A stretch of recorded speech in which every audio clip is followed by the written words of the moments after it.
Hello everyone, welcome to study Pathshala. आज की video में हम 10 एमसीक्यू डिस्कस करेंगे जो कि कुछ डिसीजेस से जो भी हाल ही में न्यूज़ में रही हैं उनसे रिलेटेड हम डिस्कस करेंगे। तो सबसे पहला क्वेश्चन आता है, consider the following statement about hepatitis C. ये एक बीमारी है हेपेटाइटिस सी, इसके बारे में कुछ स्टेटमेंट दिए गए हैं और आपको बताना है कि इनमें से कौन सा ट्रू है। तो सबसे पहला ऑप्शन है कि एक लिवर की डिसीज यानी कि जो लिवर होता है उससे रिलेटेड ये बीमारी है।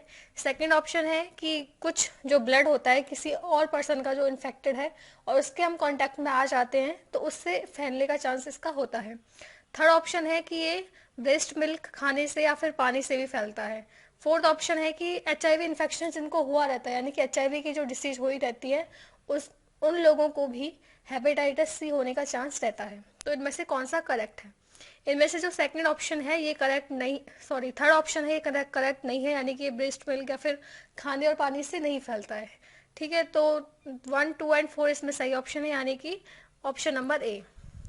हेपेटाइटिस सी एक लिवर की डिसीज है और virus can cause both acute and chronic hepatitis. Acute का मतलब होता है एक छोटे टर्म की बीमारी, यानी कि ऐसी बीमारी जो हमें छोटे टाइम के लिए होती है, यानी कि 6 महीने से कम समय तक के लिए होती है, उसको कहते हैं एक्यूट। और क्रोनिक का मतलब है लास्ट लॉन्ग, यानी कि लंबे समय तक वो रहती है। 6 मंथ तो उसके लिए मिनिमम होते हैं, यानी कि क्रोनिक डिसीज यदि होती है तो 6 महीने तो कम से कम वो चीज़ होगी ही, उसके बाद कब तक वो चलेगी उसका कुछ कह नहीं सकते। और 85% of the patient of hepatitis C उनको क्रोनिक डिसीज ही होती है, यानी कि लॉन्ग समय तक होती है। और जो हेपेटाइटिस सी होता है ये किसी भी ब्लड से फैलता है, यानी कि जैसे किसी इंजेक्शन को हम लेते हैं, यानी कि किसी डॉक्टर ने हमें इंजेक्शन लगाया उसमें कुछ ब्लड पार्टिकल्स रह गए हैं किसी पेशेंट के, तो फैलने के चांसेस होते हैं।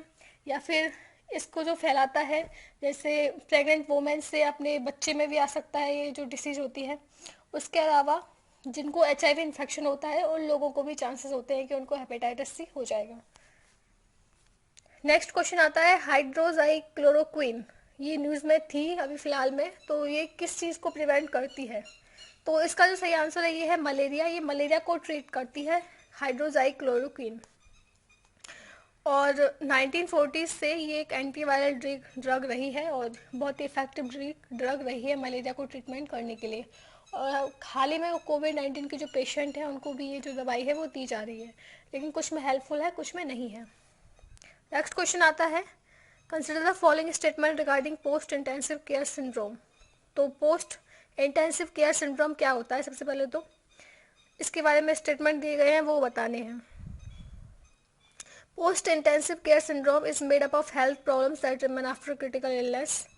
और post intensive care syndrome can happen to any person who has been in ICU.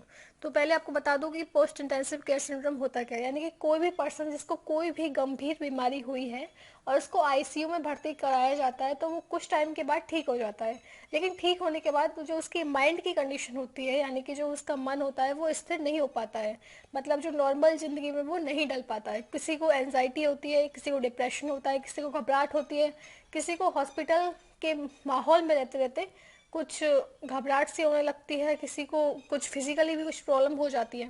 तो इसको कहते हैं पोस्ट इंटेंसिव केयर सिंड्रोम, यानी कि ठीक होने के बाद भी कुछ सिम्टम्स होते हैं, कुछ चीज़ें होती हैं जो इंसान के अंदर रह जाती हैं, तो उनको ट्रीट करने के लिए आपको उस पेशेंट को प्यार देने की ज़रूरत है, उसकी केयर करने की ज़रूरत है और अच्छा खाना डाइट ये सब करने की ज़रूरत होती है। तो इसमें जो सही आंसर है वो है डी, यानी कि इसमें तीनों ही करेक्ट है। क्रिटिकल इलनेस के बाद जो सिम्टम दिखाई देते हैं उसको PICS कहते हैं और कोई भी पर्सन जो आईसीयू में रहा है उसको ये चीज़ हो सकती है। नेक्स्ट क्वेश्चन आता है, consider the following statement regarding vertically transmitted infection. Vertically transmitted infection क्या होता है कि प्रेग्नेंट वुमेन से, यानी कि जो माता होती है उससे बच्चे में कोई भी डिसीज चली जाती है तो उसको कहते हैं वर्टिकल ट्रांसमिशन डिसीज। ठीक है, और सेकेंड ऑप्शन है it can only be antenatal and perinatal, तो ये ऑप्शन गलत है। थर्ड ऑप्शन है and among infection of which vertical transmission has been known to happen are HIV Zika and rubella, यानी कि HIV जीका और rubella जो वायरस हैं इनके चांसेस होते हैं कि मदर से बच्चे में ये डिसीज जा सकती हैं। तो इसका जो सही आंसर है वो है सी, यानी कि 1 एंड 3 आर राइट। और सेकंड ऑप्शन में ये गलती है कि एंटीनेटल एंड पेरीनेटल के अलावा भी पोस्ट नेटल जो स्टेज होती है उसमें भी डिसीज जो है वो फैल सकती है मदर से बच्चे में। तो एंटीनेटल का मतलब होता है कि जब बच्चे का जन्म नहीं हो, मतलब बिफोर बर्थ, बर्थ से पहले भी, ठीक है। और पेरीनेटल का मतलब होता है जब 9 महीने कंप्लीट हो जाते हैं उससे 1-2 वीक पहले जो स्टेज होती है उसको कहते हैं पेरीनेटल। पोस्टनेटल का मतलब होता है जब बर्थ हो जाता है। नेक्स्ट क्वेश्चन आता है, राइस फोर्टिफिकेशन के बारे में कुछ स्टेटमेंट दिए गए हैं और बताना है कि कौन सा सही है।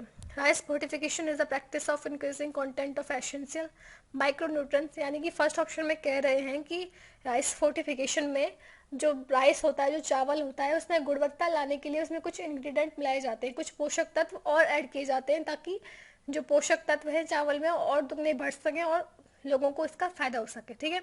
और इसी ऑप्शन के साथ इसमें बताया गया है कि टेस्ट को और लुक को इम्प्रूव करने के लिए भी ये प्रोसीजर अपनाई जाती है, ठीक है। तो पहला ऑप्शन ये हो गया। सेकेंड ऑप्शन है, जो ब्रेस्ट मिल्क होता है मदर का, उसकी भी उसका विटामिन, उसमें विटामिन लाने के लिए भी उनको चावल ये दिए जाते हैं, यानी कि फोर्टिफाइड करके चावल उनको दिए जाते हैं। थर्ड ऑप्शन है, जो इंडिया में food safety and standard authorisation है वो तय करती है कि कितना डिस्ट्रीब्यूशन होगा, कितना मैन्युफैक्चर होगा किसी चीज़ का और कितना उसका न्यूट्रिशन कंटेंट होगा। तो ये सब चीज़ें जो है FSSAI डिसाइड करती है इंडिया में। तो जो इसका सही आंसर है वो है डी, यानी कि सेकंड और थर्ड ऑप्शन आर सही। मतलब जो ब्रेस्ट मिल्क होता है उसके विटामिन इंक्रीज करने के लिए दिए जाते हैं मदर्स को। थर्ड भी सही है कि जो हमारे इंडिया में food safety and standard regulation है ये डिसाइड करती है कितना बनेगा, कितना बटेगा और कितने अमाउंट ऑफ न्यूट्रिशन इसमें ऐड होगा। लेकिन जो फर्स्ट स्टेटमेंट है ये आधा सही है, यानी कि चावल के न्यूट्रिशन को, पोषक तत्व को बढ़ाने के लिए कुछ आर्टिफिशियल पोषक तत्व उसमें डाले जाते हैं, लेकिन इसका टेस्ट और लुक से इसका कोई संबंध नहीं है। तो फर्स्ट आधा सही है, आधा गलत है। तो इसका सही आंसर है डी, यानी कि सेकंड और थर्ड। नेक्स्ट क्वेश्चन आता है, वॉर्मीवेट जो कि न्यूज में देखा जाता है किस चीज़ से रिलेटेड है। तो जो इसका सही आंसर है वो है सी, यानी कि एक हर्बल मेडिकेशन है जो कि वर्म, जो कि कीड़े मकोड़े होते हैं, उनको ट्रीट करने के लिए दी जाती है फार्मर्स को। नेक्स्ट क्वेश्चन आता है, कुछ स्टेटमेंट दिए गए हैं, बताना है कि कौन सा सही है। तो पहला ऑप्शन में दिया हुआ है कि जो इंडिया है हमारा, जो वर्ल्ड में, वो एंथ्रोपोजेनिक सल्फर डाइऑक्साइड, यानी कि जो मानव के द्वारा बनाई गई सल्फर डाइऑक्साइड है उसका लार्जेस्ट एमिटर है, ठीक है। सेकेंड ऑप्शन है कि जो सल्फर डाइऑक्साइड जो बनती है, ये जो जैसे कि कुछ जलाते हैं, क्रॉप्स जलाते हैं या फिर जो कूड़ा कचरा जो जलाते हैं, उससे जो गैस निकलती है सल्फर डाइऑक्साइड, उससे जो है ये बनती है, ठीक है। नेक्स्ट ऑप्शन है थर्ड, यानी कि मध्य प्रदेश में सिंगरौली और छत्तीसगढ़ में कोबरा एंड उड़ीसा में झारसुगुड़ा ये लार्जेस्ट एमिटर है सल्फर डाइऑक्साइड के वर्ल्ड में। तो जो इसका सही आंसर है वो है 1 और 2, यानी कि बी। थर्ड ऑप्शन इसमें गलत है। इंडिया में तो ये लार्जेस्ट एमिटर है ये, जैसे कि सिंगरौली हो गया मध्य प्रदेश में, कोबरा हो गया छत्तीसगढ़ में, लेकिन वर्ल्ड में ये फर्स्ट नंबर पे नहीं है। वर्ल्ड में जो फर्स्ट नंबर पे है वो रसिया में स्थित है, यानी कि रसिया में नॉर्लिस्क स्मेल्टर कॉम्प्लेक्स है जो कि लार्जेस्ट एमिटर है सल्फर डाइऑक्साइड का, ठीक है। और जो लार्जेस्ट एमिटर सल्फर डाइऑक्साइड का इंडिया में वर्ल्ड के द्वारा बताया गया है, कौन सी रिपोर्ट के द्वारा बताया गया है, ये रिपोर्ट के द्वारा बताया गया है एनजीओ ग्रीन पेस, जो कि अगस्त 2019 में रिलीज हुई थी। नेक्स्ट क्वेश्चन आता है, open burning of coal can expose you to.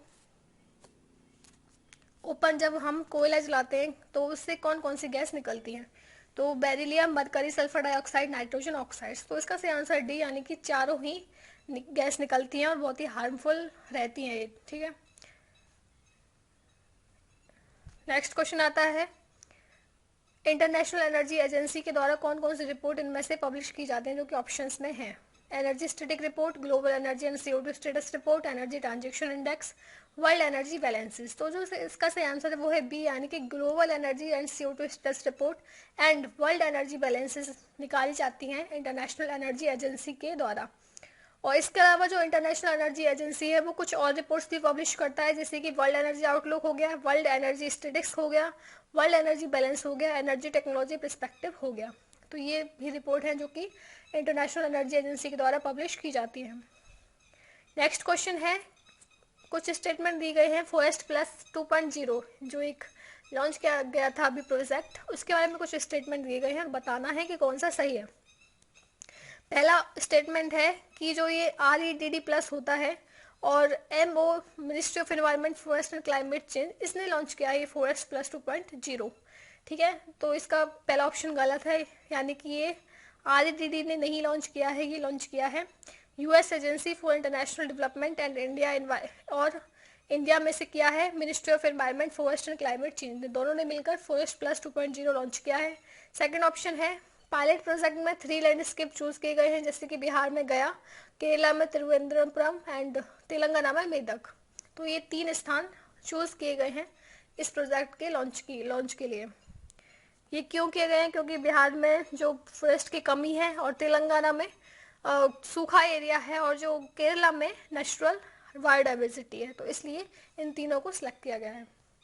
तो 10 MCQs हम कर चुके हैं। Thank you for listening.